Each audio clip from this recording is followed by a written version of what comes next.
अस्सलाम वालेकुम जी। आज हम बनाने जा रहे हैं घर में आलू बुखारे की चटनी।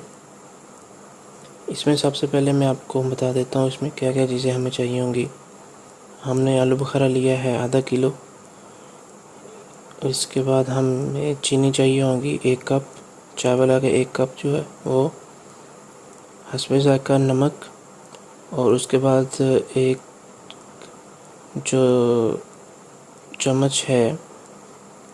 आप मिर्ची इसमें अपने हिसाब से भी रख सकते हैं, थोड़ी ज़्यादा भी कर सकते हैं, लेकिन इसमें मिर्ची थोड़ी सी हल्की चाहिए होती है। लाल मिर्ची का पाउडर वो हमें चाहिए होगा। तो अभी हमने क्या किया है कि अपना जो आलू बुखारा है ये उबालने के लिए हमने रख दिया है।